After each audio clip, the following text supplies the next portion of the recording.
Welcome to Lanterns Live. It's Ralph, and today I'm discussing Green Lantern First Flight, the first animated movie starring Green Lantern. And I'm not doing it alone.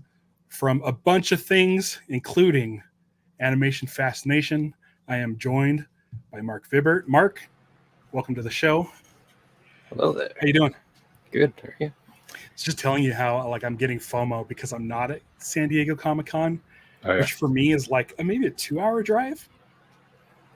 Something like that, and I'm like, for me it'd be like 5. I think I could just be there, and I haven't decided, and I should probably decide, but maybe I won't. We'll see. Treat yourself. If I get tempted to go. Treat yourself. You deserve a mini vacation. I don't know. I didn't do any work today, like work, but I feel like I already took too much time off. You know what I've been doing like the last couple days? So I don't know if you know this, and I don't know if this is interesting to anybody, but there is but Amazon owns IMDb, right? Yeah. And so what happens on Prime Day is they have IMDb Pro for cheap. It's the cheapest you can get it is on Prime Day. And I'm like, all right, I'm producing, I'll do this thing. And I've been filling the database with every single podcast episode that I've ever done since 2006. Oh man. And it's been going crazy. So I started with Lanterns Live because I'm like, oh, there's only 6 episodes. Yeah, there you go. So if you go and look at your IMDb page, this episode's already on IMDb nice. With the show notes and with you as yourself. So nice. It was like a prophecy. It happened. There you go. So, I don't know if you want that on your IMDb page. Oh yeah, that's fine. But it is one of those things where I'm like, oh, I'm here. I could just do this now and not have to worry about it later. And so I was like, yeah. Right now my IMDb is mostly NFL games. Sound. Yeah, stuff. basically. Yeah. So there you go. Now you have a Lanterns Live on there. So yeah, apparently you could put podcast series on there. And I'm like, oh man. Dude, I'm like, today I spent all day adding all 110 issues of my comic book brain episodes of the Kaiju podcast. And I'm like more than halfway through putting in the plot details. And then when I'm done with that, putting in all the art for each episode. I'm going crazy. Oh, I feel like, I've been doing this work for, since 2006, might as well. Yeah. Now I feel lazy because I had saw that you could add podcasts to it. And I was like, oh, that's too many. And I've only got the 3. So. Yeah. But you have how many episodes of Animation Fascination do you think you have? At least, so numbered ones, at least 125. Right. And the back end of IMDb is not user friendly. It feels like the back end was built in probably 2002 or something. Yeah, it's real gnarly. Yeah, adding any of those NFL games is a hassle and a half to try to find the game that it was, and then was it NFL on Fox? Was it this? Was it listed as a season or whatever? So yeah. I just been at it. I hate data entry so much, and that's what this is. But I'm like, I've gone too deep. Yeah, I'm gone too. It's too late now. Yeah. So this is your first time on Lanterns Live. Welcome. And I asked this of all my guests: what is your secret origins with the character Green Lantern? And you don't have to impress anybody. It's just, do you like as far as the character goes, what was your introduction? Are you a fan? Are you all of that stuff? So I was aware of Green Lantern, mostly the John Stewart version of Green Lantern from the Justice League and Justice League Unlimited, Bruce Timm animated series from when I was growing up. And then outside of that, the Ryan Reynolds movie, and then you suggested the Giancarlo Volpe animated series that was excellent. Right. So those are my major forays into it. Outside of that, I'm not I don't know I'm probably me to Spider-Man is you to Green Lantern. So Right. Like I know you have a Green Lantern tattoo, right? Yeah. Oh, yeah. And then Have I showed it on the podcast? Yeah, there you go. Maybe. Yeah, because so. I don't know if I have. Maybe not. I'm wearing a short enough sleeve shirt. There you go. Might as well do it here. Maybe it's time. I think I've done it. I think I have. I'm not sure. I might have just shown someone in private, but yeah, I have the. Yeah, my arms real awesome looking, but yeah, there we go. Come on, there it is. Nice. I had that since like 1999, something like that. Yeah. That's pretty good for me. Being that old. Yeah. My Kyle Rayner statue. Do you have any Spider-Man statues?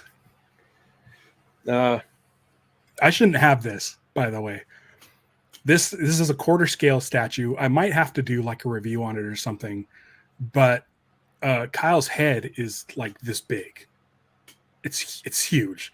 Like if I walk back there, like it's a good 8 feet away, so it doesn't look too big on the screen, but from the bottom to the top is like the size of my torso, and I'm a big guy.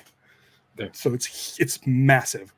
I don't think I have any statues, but I have plenty of Spidey stuff. Like I have the Spidey PS5. I have the Vader PS4. There's a bunch of Spider-Man Funko. Oh yeah, nice. Over like just off screen over here. Actually, there's Spider-Man sticker right here. So yeah. And behind Green Lantern right here is a bunch of Spider-Man comics, and then the DC comics are right here. I'm pretty sure now. I could be wrong. Yeah, that's the Green Lantern comic that you sent me. Yeah, and then also the DVD?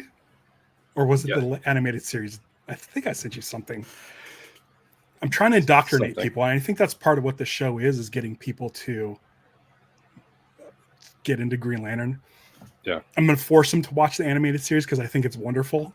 And there's not a whole lot of Green Lantern stuff out there. There's very few animated things that are Green Lantern related. Like the latest one, Beware My Power, which does star Jon Stewart. I just don't like it. I don't think it's very good.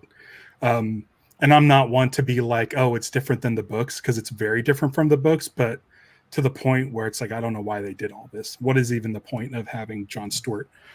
Yeah. If you're going to completely change everything about the character. And then there's Green Lantern Emerald Knights, which is another animated series, animated film, which is like an anthology vignettes. That I really enjoy. But the first one, and my favorite one, is Green Lantern First Flight, which is what we watched. Had you seen this before? Did we talk about this? Have we talked about Green Lantern on Animation Fascination? I think we have.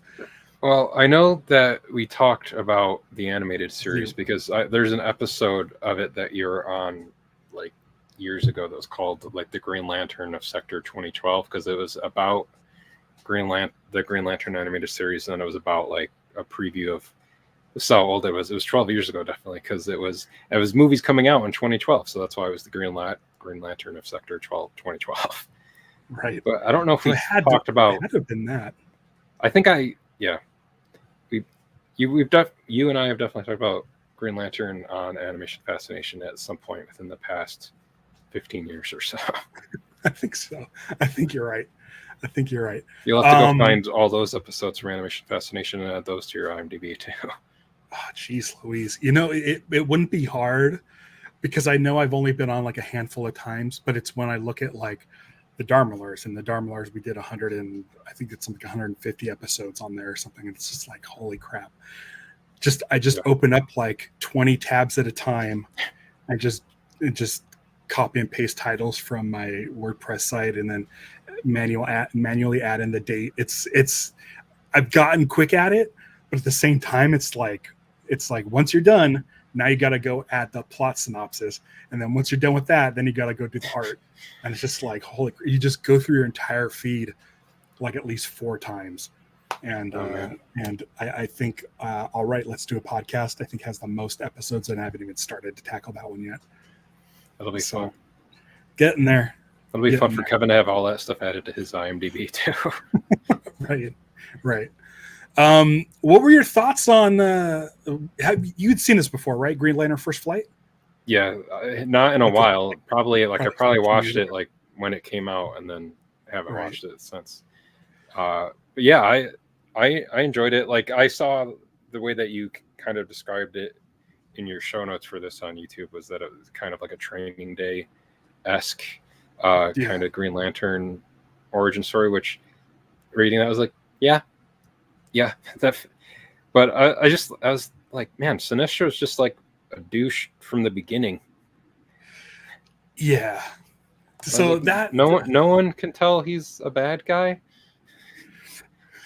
No, besides his name being Sinestro. It's so funny because a lot of times to try to soften the name Sinestro, they'll use his first name also, which is Thaal, Thaal, and so they'll call him Thaal Sinestro, and you're like, okay, it softens the severity of his last name. Yeah. And in the comics, he was always bad. He was always known as a rogue Green Lantern. His first introductions in like the Silver Ages, he shows up in his like blue and black outfit with his yellow ring, and it's explained like he was ruling his planet with an iron fist to make sure everything was perfect, and it got to his head and he became corrupt with power and then sort of distanced himself from the Green Lanterns.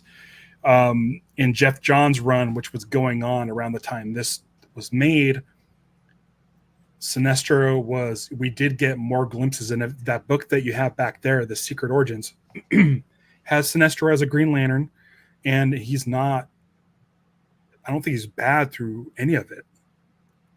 He's just like a Green Lantern.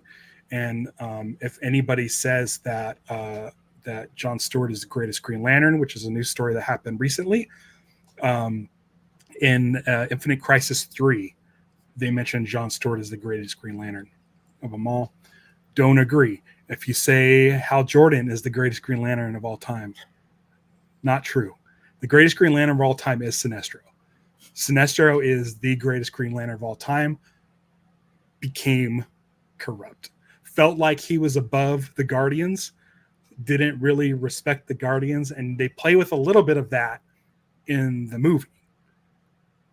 So if you can, I wish there was a way we can take bits of the movie, bits of Green Lantern First Flight, and and maybe even the Emerald Knights, and sort of create a super edit of all three that changes mediums, but has the story, because by the time you get to the animated series, Sinestro is still a Green Lantern, and he's a very good Green Lantern. And he is yet to be corrupted, but you can tell he's bending the rules to his will. Yeah. Which is kind of his main downfall. And it happens in this, where when he interrogates people in this movie, there's a few different interrogations. He's injuring people. He's mentally and physically tearing them down. And it's really hard to watch. Yeah. It's really hard to watch. He's just an asshole. Yeah, there's some stuff in here.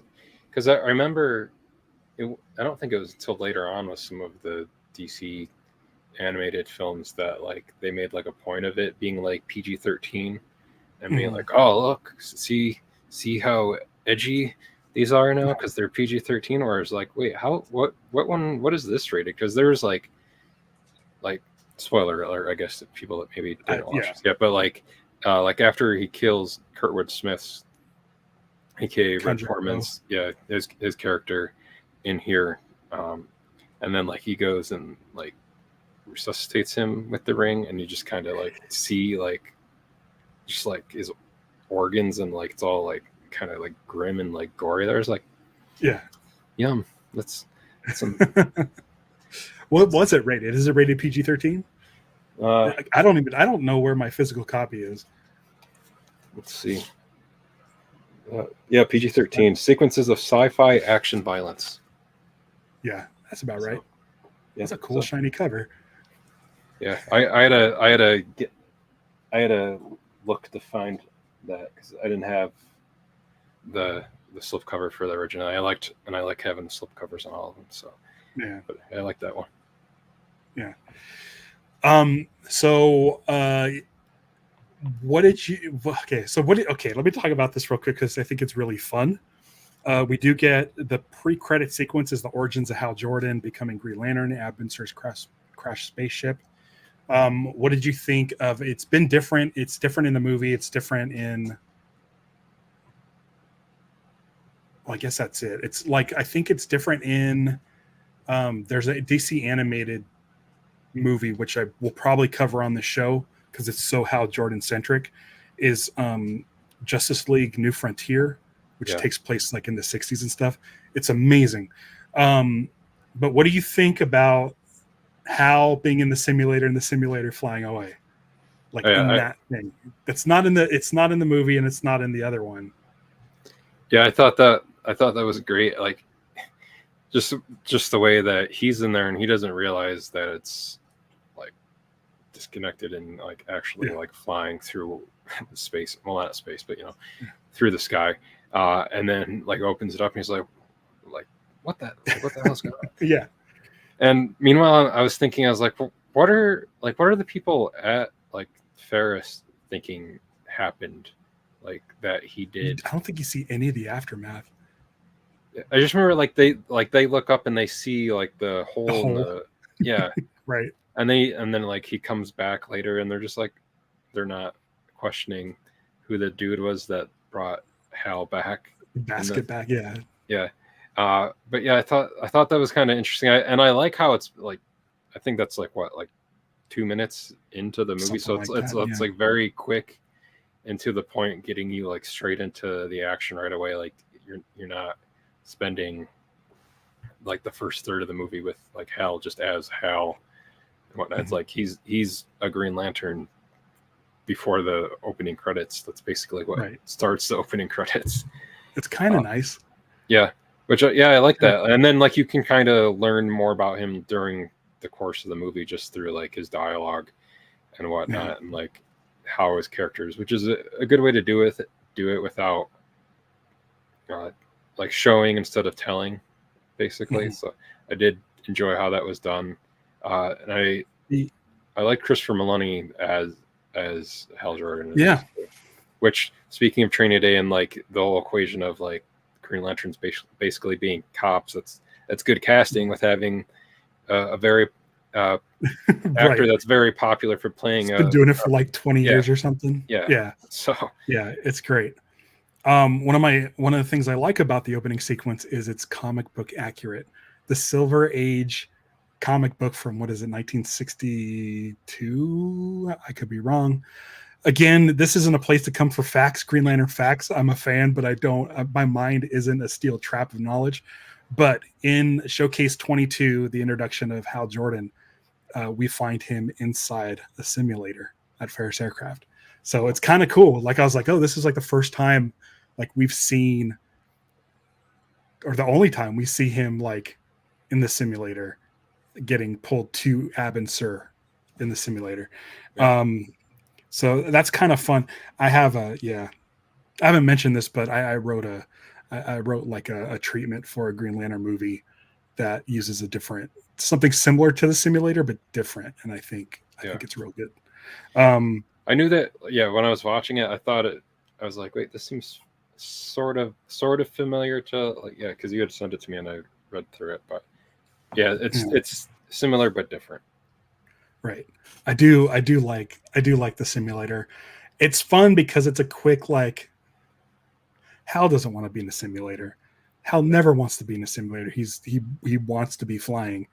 And so it's a nice quick way to get the banter between him and Carol, and sort of you get a glimpse into who this guy is.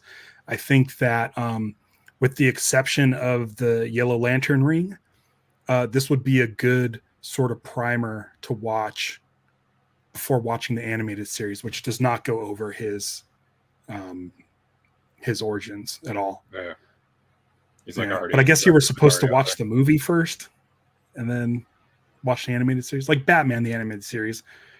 They do talk about Thomas and Martha Wayne's death at points in the series, but it's not like the origins. It's like you've seen the movie, now watch the animated series. So I kind of like that. But this is a really good, I think, if I were to show anybody who didn't know what the character Green Lantern was, I feel like this would be a good one to do. Yeah. It's a real basic rundown. Like, hey, this is kind of what it's about. Outer space, which we didn't get in the movie. You know, Sinestro being bad, which you don't get in the movie. Well, post-credit scene, it's like, yeah. But yeah, you kind of get it that they are space cops, which, you know, I'm not really keen on cops, but especially Sinestro. And I think that's kind of more relevant today than it is, you know, back when this came out. Yeah. All Green Lanterns are bad. Yeah. Oh yeah. It sucks. They need to come up with a different term than space cops. They've been using space cops for forever, but it's like, can we come up with a thing? They're just Green Lanterns. Yeah. It's like Jedi. Yeah, I was gonna say now Jedi are the new space cops. Yeah, they are. Like Acolyte. I don't know if you thought this while watching Acolyte, because you're not as wired into Green Lantern as I am, where it's like, why can't there be a Green Lantern show like this? But it very much reminded me of Green Lantern with the Jedi being sort of arrogant on their high horse, not really, you know. Yeah, and then kind of seeing what's actually happening out there. And being stationed at different like sectors, basically. Right. Yeah. Yeah. You mentioned Chris Meloni. There's also Victor Garber as Sinestro. His first DC. His first DC role. Is it? I think so. Would be. Yeah, before he went on to, you know, be Starfire. Be Starfire and Legends and the Flash. Starfire. Yeah, or no, yeah, Firestorm. Firestorm. Yeah. Starfire is Teen Titans, right? Yeah. Yeah. Well, I mean, so is Firestorm. Yeah. But we know, you know what we're talking about. Yeah. He Legends designed the Titanic. That's right. Right. Yeah. He was Jennifer Garner's dad. Yeah. There's some real interesting casting choices in it. All of them are like Henry Rollins as Kilowog, which I think is great. Yeah. It's great. This came before Green Lantern, the animated series, and the Green Lantern movie. And I'm like, okay, that's a good one. But once they went to like Michael Clark Duncan and Kevin Michael Richardson. Oh yes, yeah, Kevin Michael Richardson. Both of their names are 3. I gotten so used to them as the voice, but going back and listening to like Henry Rollins, I'm like, that's a really strong choice. Yeah. And then the weirdest one is John Larroquette as Tomar-Re. Yeah, for some reason I still hear Jeffrey Rush as Tomar-Re. It was someone different. I think the voice quality in the animated series sounded closer to this John Larroquette. Just a bizarre thing, especially since he's like such a minor character. Yeah. Well, I'd also forgot that he gets killed off in this. Yeah. I was like, oh, they killed Tomar-Re off in this movie. That's a thing where Tomar-Re has like died in the comics and stuff. I love Tomar-Re. So here's some fun stuff about Tomar-Re. I don't know if you know this or not. So Tomar-Re is from Sector 2813, which is a neighboring sector to 2814, which is where Earth is, and that's like Hal Jordan's precinct, or not precinct, but his whatever you call it, his beat.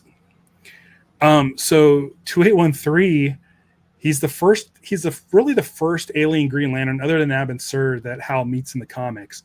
Because in the comics, Abin Sur comes down to Earth. He's like, I'm a spaceman. Here, I'm going to give you this galactic ring that you can do whatever you want with.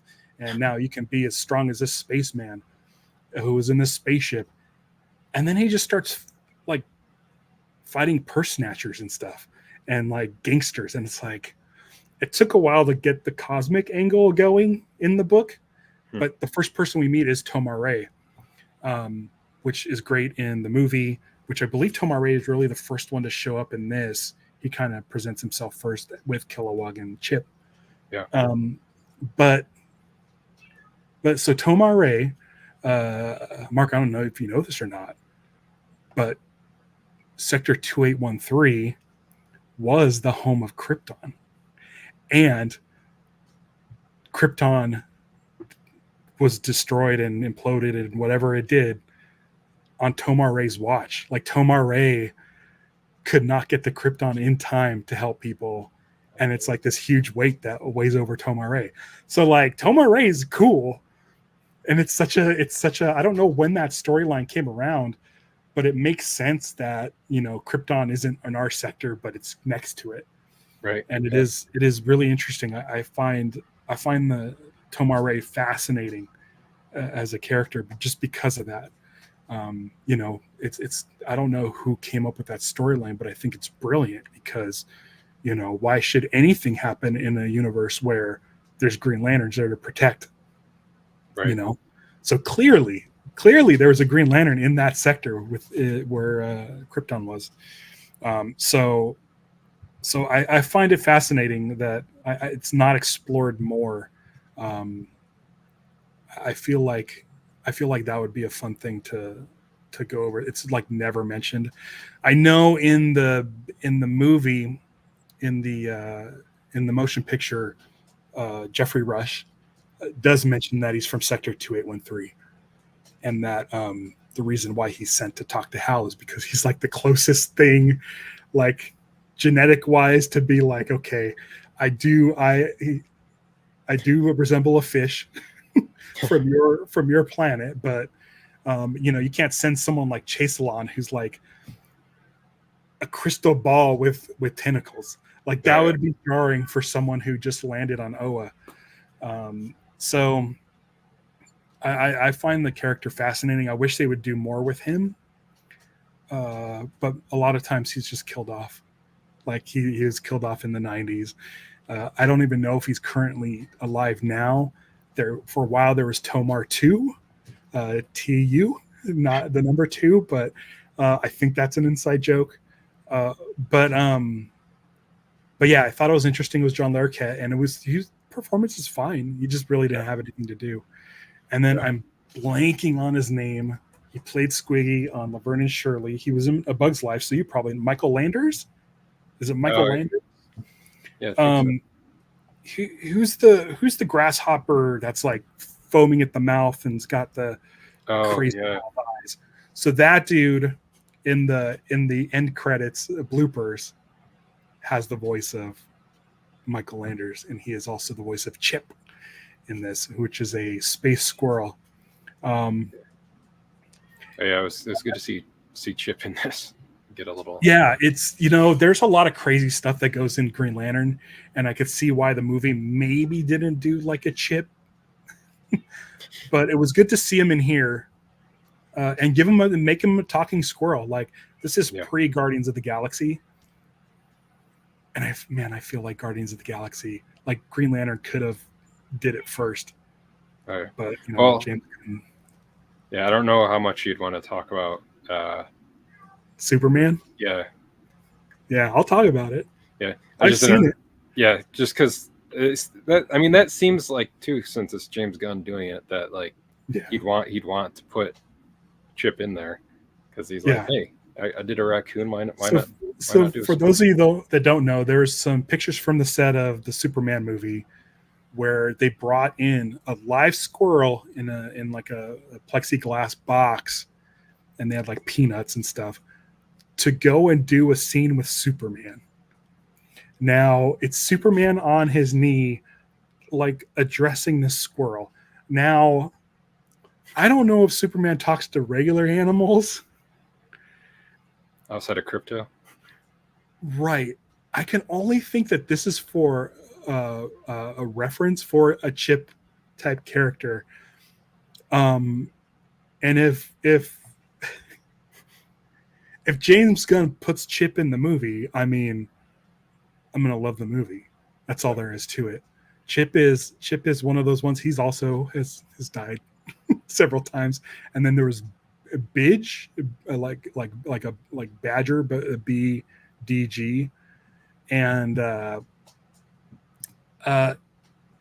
yeah, he might be in the movie. I have high hopes that Chip is in the movie because I feel like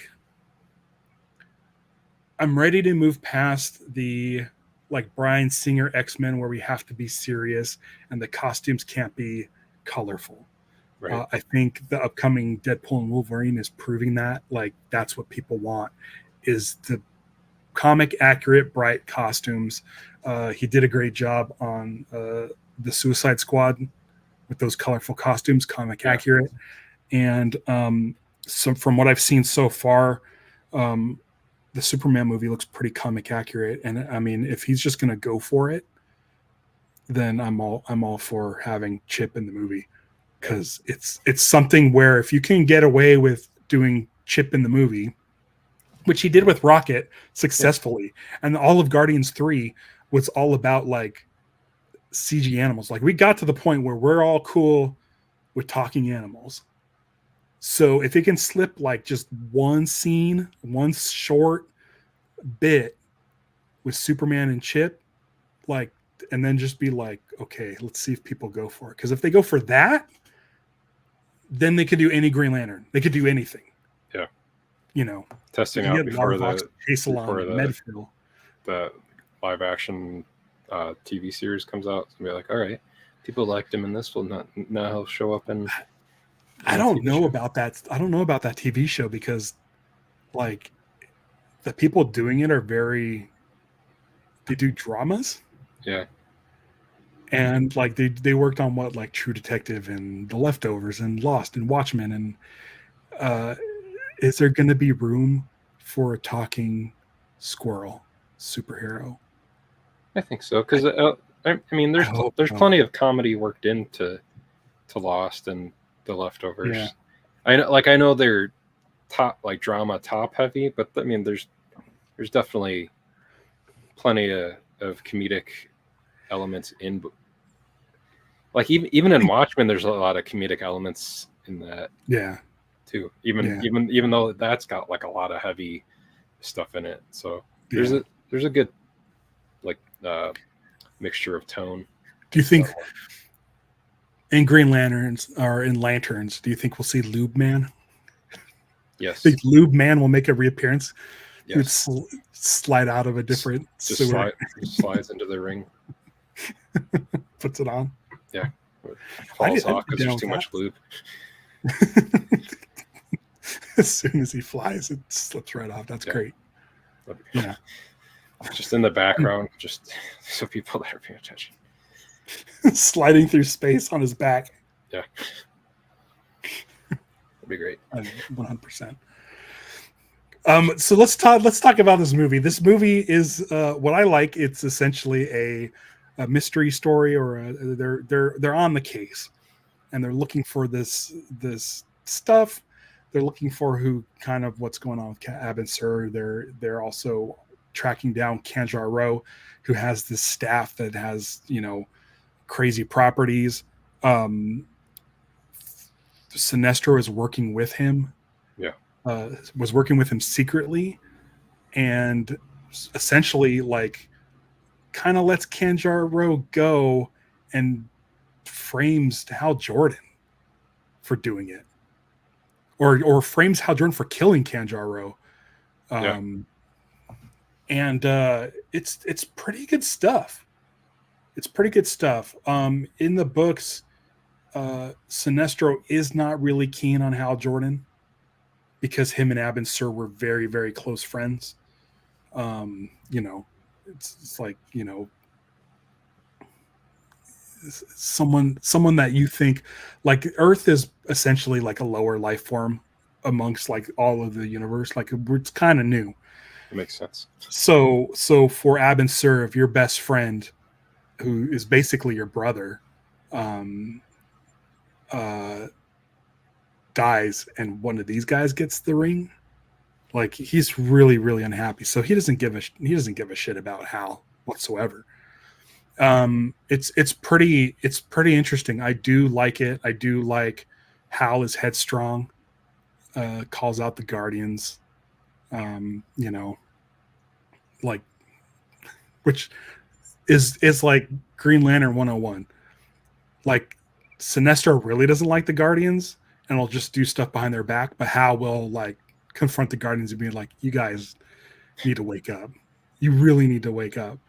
Um, um, but as far as like sort of a hero's origin and then a downfall of another hero, I think it's a really good storyline. I think a lot of these movies have to be like whatever it is, an hour and 10 minutes or something. They have to be short for some reason. I think it's contractually or something. Maybe if it runs over, it has to be treated differently. I don't know. I don't know why they have the short run times, but it is really nice that they're able to fit a really solid story with good action in a short amount of time. Lauren Montgomery directed this. I don't know what else they've done.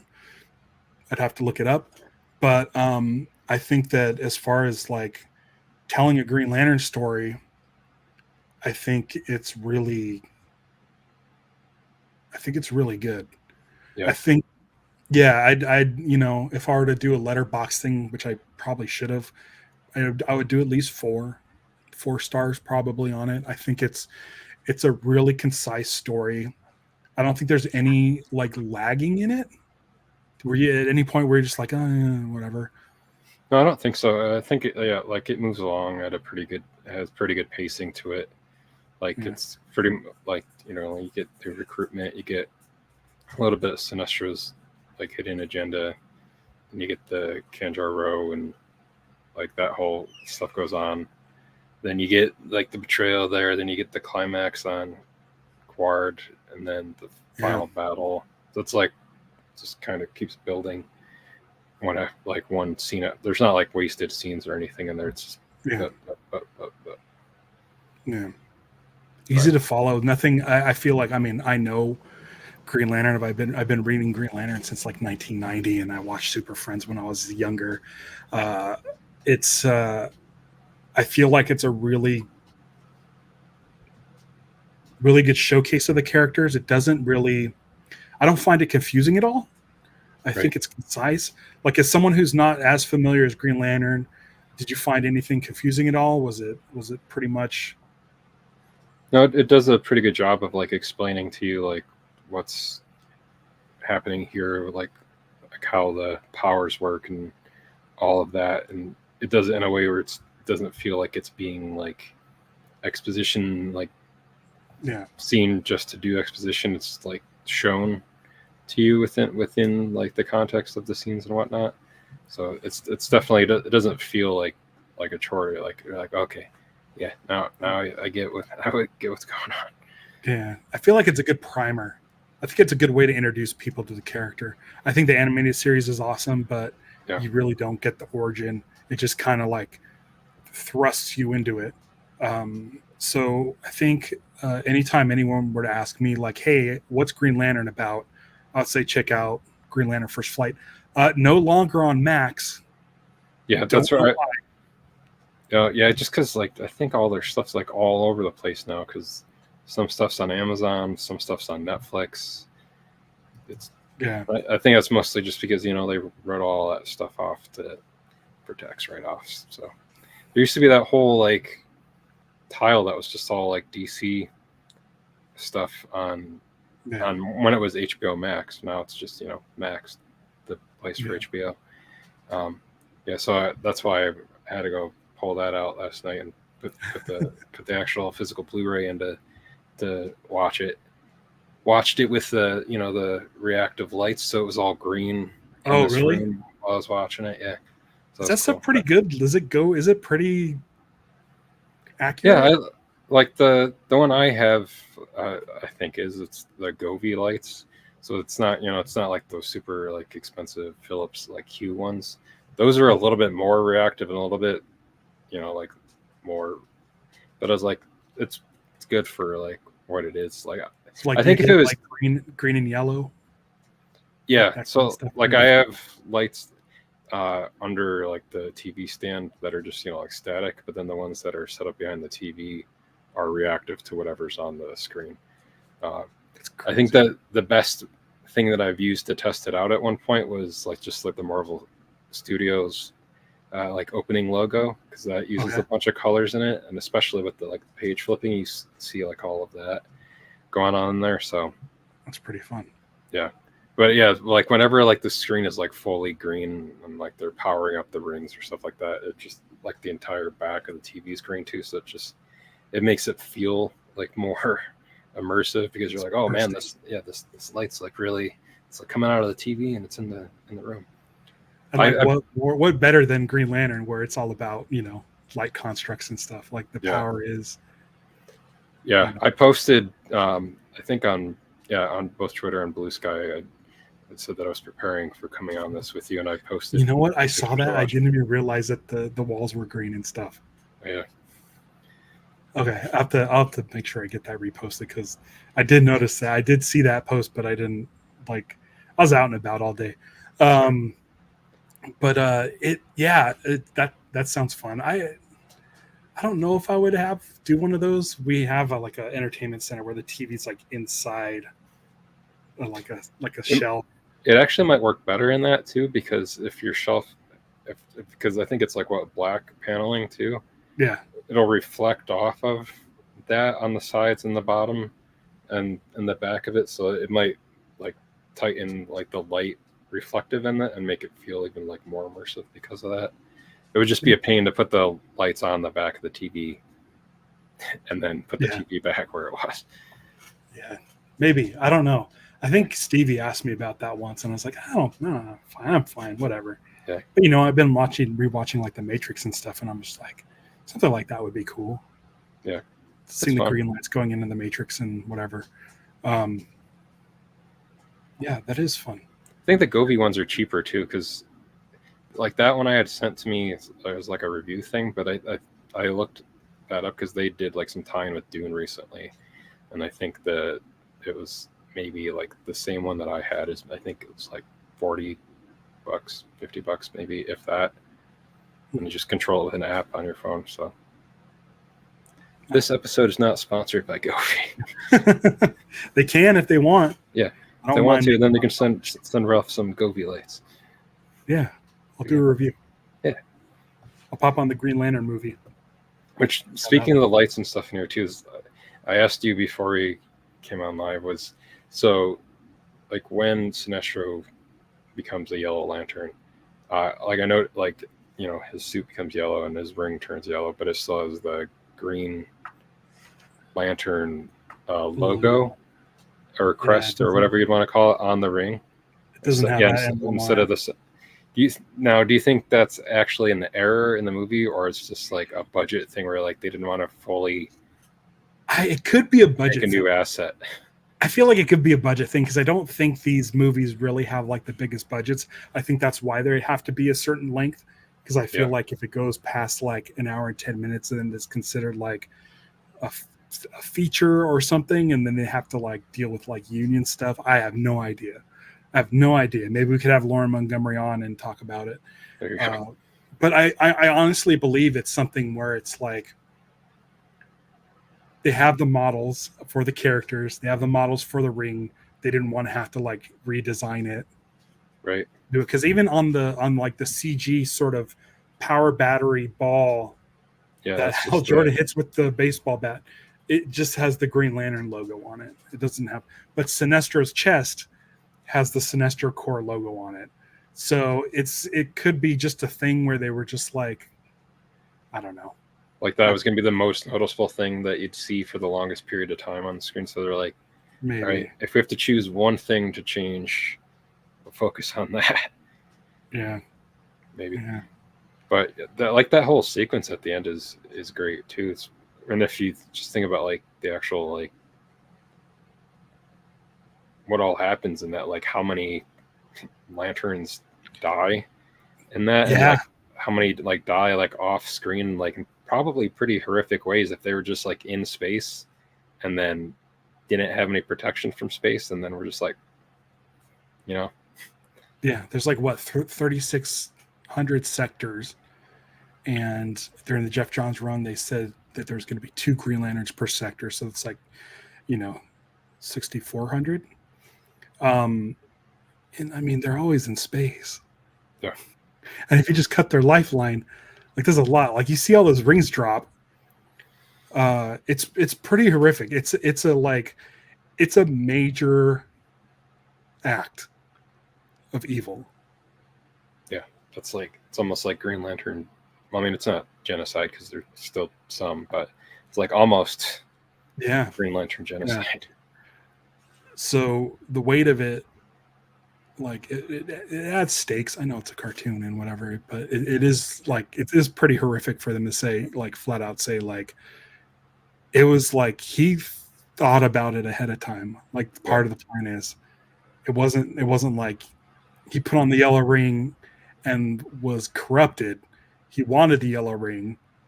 When he put on the yellow ring, it looked like it hurt, but he still feels like this is what he wants and this is what he wants to do. And he flat out just says, all those people out there, all those lanterns out there without their life support are gone. And it's like, holy cow, like it's pretty bad. It's pretty bad. The climax where Hal gets overpowered and stuff is kind of it's fine. I don't think it needs.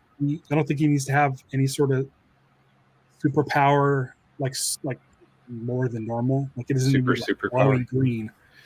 Yeah, because I kind of feel like one of the great things about Green Lantern is that you could push the ring as far as your willpower will let you. So if you have a lot of willpower, then you can overcome great fear. And this is almost like Hal wouldn't be able to do it on his own, so he needed to be souped up. I would have liked to have just seen Hal Jordan just like really dig in into his willpower and just defeat Sinestro like on an even playing field, as opposed to having this crazy fiery energy and stuff. I know you want to make the like climax cool and stuff, but I think it would have been nice just to see Hal Jordan do it, Yeah, because I think that was maybe the only thing I was confused about was like, oh, like what's that? Like why, like what's going on there? Like he's like just like it's not really a thing that happens in the comics. It's like Flubber. Yeah. Yeah. But like, so in the comics, really the only thing that can soup you up, and you see this in the animated series, is the Blue Lantern energy of hope will spruce up a Green Lantern's powers. And so they weren't going to set up Blue Lanterns in this. So I don't know why to make him overpowering, like make him like this crazy, like godlike being and stuff. Like I would have just liked to seen just like a battle between these two guys, like just duke it out like they live, or it's just this long just fight where they're just both giving it everything they have. Sinestro using all his abilities to create fear, and Hal using all the willpower that he can muster up. I think that's a much better climax than having someone overpowered. Yeah, and I thought like Hal was doing a pretty good job with just like being creative about like as far as like what like he was constructing to like just beat the crap out of the yellow lantern battery in this, like I mean it was a golf club and then like a baseball baseball bat and then it was gonna be such but yeah, and then I just thought I think that's one of the cooler things about like Green Lantern 2 is like just basically if you can think about whatever it is you want to make with it, you can make that. J. Edgar Hoover shows up. Yeah, there you go. It's one of the things that I love about the comic books, and it's kind of in this a little bit, is Hal Jordan usually sticks to basic things like fly swatters, baseball bats, boxing gloves, baseball gloves, stuff like that. And so you kind of get that in this. One of my favorite things is though, like you have someone like Kyle Rayner, who's an artist who does like draws straight comic books. He's just a graphic designer for like advertising in Superman the animated series. He was he did the comic strips for the Daily Planet. So he's got very very artist-centric constructs. So like if you look at the statue behind me, he's created a giant sort of mech, like a Gundam almost, that he's riding the back of, and the Gundam shooting missiles out. It's amazing. John Stewart, who is an architect, also was a Marine, will do stuff from the Marines like sniper rifles, tanks, or whatever, military equipment, but also he'll do these like architectural type designs, very precise. Like you could see the graph paper in his constructs where he's like drafting out like these different weapons and stuff. So that's one of my favorite things about Green Lanterns. Maybe I'll bring this up to you, and maybe this should be a question from here on out with every guest. If you were to make one construct, what do you think your construct would be? I know this was coming. I didn't know it was coming either. That's what she said. I mean, is that like, would it work the way that thing would work normally? Yeah, sure. I mean, in the movie, Hal Jordan makes a chainsaw and it buzzes and works like a chainsaw. Like it constructs what you're thinking. So like, I don't know. I mean, I'm trying to think of maybe like I don't want to say it, but I have something in mind for you already based on what we talked about top of the show. Oh yeah, I guess I was gonna say, I guess you could do like web shooters if you want to shoot. So you could effectively be a Green Lantern that was a Spider-Man, like a Spider Lantern. So that's another amalgam comic that they can do in the future, because they have Iron Lantern. I was looking over here, as like a DeLorean with a flux capacitor inside of it, just made out of. Oh, so would it function? Would it be able to go back in time? I don't know. Yeah, I was like, I wonder how that would work. I have seen Kyle Rayner. I've seen Kyle Rayner driving around the galaxy in like a convertible, like Chrysler or something. So you can make that. You can 100% make it. Whether it would go back in time, I don't know. Only one way to find out, I guess. Yeah, I guess so. I guess so. You just have to drive it around the Earth a bunch of times in a row. Yeah, backwards. Yeah. Yeah, and I think that would be a good question to keep asking people, because that's you could make a lightsaber, I guess, out of it. And I bet you're already doing light. Yeah, I bet you someone has. Yeah, I had a question for you, because I saw something recently that the color purple kind of more or less cancels out the color yellow recently. Like if you place the color purple over the color yellow, has that ever been like because I think the closest lantern to that would be the indigo, right? Right. The Star Sapphire is technically violet. Okay. If you look at the comics, this is very, very pink. If you look at the comics, their rings tend to be more on the violet side than the pink side. It's just their outfits are pink. It's kind of a little bit of a retroactive thing, because Star Sapphire's been around since the 60s, and they had a pink outfit, but the Star Sapphire emblem on the stomach, on the belt, was always a purple violet. I don't know if anything like that has come up as far as how they affect. I know blue will make green brighter, but I feel like with willpower, if you add hope to your willpower, that makes you stronger as a person. But there's definitely things like the blue lantern can squash out the red lantern, but I think that's just on a mental level. Like any rage you have can be squelched by hope. Right. So let's say right now, if there was some sort of thing going on in the world that makes you mad, if you have hope for the future, it might put you more at ease. So, but I don't know as far as actually like using the spectrum. I'm looking at my rings now, if anyone's looking or wondering what I'm looking at. I don't know if there's anything that does that, like blue and yellow does, or blue and green doesn't make yellow, or anything like that. Yellow and blue make green. Like I don't think there's anything like that. That could be a cool story, especially since Kyle Renner is a graphic designer, to like do like a story based like on color theory, to like have it like be that like where like this color cancels out that, and so So I was wondering that like if there's like the Indigo Lantern could basically take out Yellow Lanterns easier because it cancels out that color. Well, I'll tell you this now.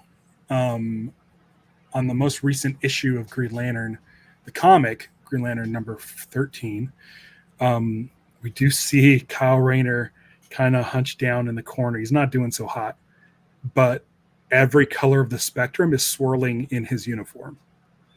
Nice. So maybe we'll get that. Maybe we'll see in the future if that happens. But yeah, do you have anything else to talk about with this movie? I thought the music was great. Oh yeah, I thought that was really well done in it too. Like I really liked the music. Like we already kind of said that I thought the pacing was really well done. The climax of the animation itself. Yeah, the animation was really well done. Yeah, because like some of especially some of the earlier like DC animated films, like the quality can kind of has like a kind of whole spectrum. Yeah. Well, for lack of a better term, like spectrum, right. That it's can kind of go on there. But I think this one is definitely like one of the that looks, especially putting in like the actual physical Blu-ray for this, and like watching that, like you could really see like how the different colors pop, and not just because the light was behind the TV too, but like just because I liked the animation in this a lot, and then the more recent like Tomorrow-verse that they've done in the DC animated stuff that has kind of like the thicker, like lines for the. They did that with Beware My Power, the John Stewart Green Lantern one, and I really liked that style of art. Yeah, like the thick outer lines with the thinner lines inside and stuff like that. Yeah. I think that's like that more recent stuff is like maybe the only kind of contender for as far as DC animated films, pre-gun DCU animated film TV shows, because who knows like what'll happen there, because I know they just finished off all of that stuff by doing the Crisis trilogy animated films, but yeah, I think overall I liked the animation in this a lot, and there's like some stuff that like feels very like kind of Bruce Timm-esque, as far as like it feels like it could fit like within like the Justice League animated series, or like Batman animated series or Superman animated series. Or something. Yeah, it felt. And we're not Young Justice. Bruce Timm, I think, is a producer on this too, right? Was that? I think I saw his name. I did not notice. Yeah. So maybe that's why if I'm kind of on like consciously noticing some kind of similarity there, it's because I want to say that he was a producer on this. I'm gonna double check to make sure that I'm. Yeah. I like the character designs. I'm a fan of classic white gloves for Hal, which he didn't have. But I do like sort of the gauntlets. It's along the lines of John Stewart, except he has like the green gauntlets, but black gloves. I thought that was okay. I really liked the design of Hal and Sinestro and all the characters. They felt real cohesive. Yes. All the aliens, a lot of fun alien designs. Yeah, a lot of like subtle stuff in the background that like I've seen. Yeah, like I've seen some of these like in the animated series, like some of those characters like more fleshed out, but it was cool to kind of see them just kind of random. Yeah. Like you said there, who was the one that was like a disco ball? That is Chase-Alon. Chase-Alon. Oh, yeah. So he shows up in this, and he's in Green Lantern in the animated series. Nice. I have all kinds of stuff. I double checked. Bruce Timm is a producer on First Flight, so okay. I guess there you go. Yeah, that's great. I think it's terrific. I think if anybody ever asks anybody like who's a Green Lantern fan, hey, like, what should I check out? And I would say, see if Max has Green Lantern First Flight again or not. If not, I think this movie is like $4 to rent if you needed to rent it. So it's not like it's breaking outlandish. Yeah. It's like a box of Triscuits or something. Yeah. So Mark, Animation Fascination, we can find you there, which is a show that covers all kinds of animation. Where else can we find you? Yeah, so animationfascination.net or animated podcast for like any social media website. And then outside of animation, if you want to, I mean, Ralph's got Star Wars with live action Star Wars. If you want to hear me talk about Star Wars, you can go to holdopod.com or just at holdopod and any social media thing. And then I've been on a handful of those. Yeah. And then we'll have to get you on an episode of this show too soon. And if you guys like Ted Lasso, I have the Richmond Way, which is richmondwaypod.com. It's also Richmond Way Pod and all social stuff, and that's a Ted Lasso rewatch podcast where we just started getting into season 2. It's not out yet because we're kind of banking a bunch. So the next one that's going to be out is our Phoenix Fan Fusion panel from that. That'll be out from people. If you're watching this live, that one will be out on this following Monday. So cool. That one I cry in if you want to watch it. Do you do a lot of crying on the Richmond Way? I haven't really watched it. I watched Ted Lasso when it came out, but I never really followed anything past it. This is my first time rewatching through the show too, and unfortunately some stuff is hitting closer to home in watching it during this rewatch. I was like, yep. So yeah, if you want to just have a good time, go watch Holdopod and Animation Fascination, and then if you're looking for have a nice somber sort of kickback. We have fun there too. Yeah. I know. Well, cool. Thanks for joining me. We'll have to have you on again, or I'll have to have you on. Hey, I don't have a co-host. This is like the royal we. Yeah. So yeah, if there's anything out there you ever want to talk about, I don't know if there's not that much to talk about Green Lantern wise other than like the books, but you can do stretch this thing out as much as I can. You can do a whole Green Lantern episode about how John Diggle was actually John Diggle Stewart on the Arrowverse TV show. So he was meant to be a Green Lantern for a very long time. He was Spartan, right? Yeah, like they really wanted to make David Ramsey, not the money guy, but the David Ramsey, the actor. They wanted to make him Green Lantern on the show, but Warner Brothers is like, no Green Lantern, and Zack Snyder was like, I want to put John Stewart in my Justice League, no Green Lantern. And it's like, why? I don't know what is going on. I think it's Ryan Reynolds. I think he keeps putting Green Lantern jokes in Deadpool, reminding people about Green Lantern, and it just hasn't like the sort of stink that WB sees that's on Green Lantern. I don't think has gone away, and I think I'm hoping Deadpool Wolverine does not have any Green Lantern mentions in it, so that we can just move past that whole thing. Ryan Reynolds, come on the show. I have to talk to you about some things. Yeah, and then you have that book, that Secret Origins Green Lantern book you have. That's the one. It's got a forward. Ryan Reynolds, where he just talks about how great Green Lantern is. But the thing is, like, Ryan Reynolds, listen, dude, come on the show. I want to talk. Because there was a time when you liked Green Lantern, and Green Lantern was super cool, and then you started bashing on it. And I honestly believe like that's the reason why we're not getting more Green Lantern. Dude, it took like 7 years for you to get the opportunity to make Deadpool right after Wolverine Origins. You lucked out by having this character you like get a redemption to get it done right. Green Lantern fans have been waiting 14 years for that to happen, and we still haven't seen it yet. And so, like, come on, let's talk about it. Tell everyone Green Lantern's okay, and that it's okay for Warner Brothers to let Green Lantern be in stuff, because it is.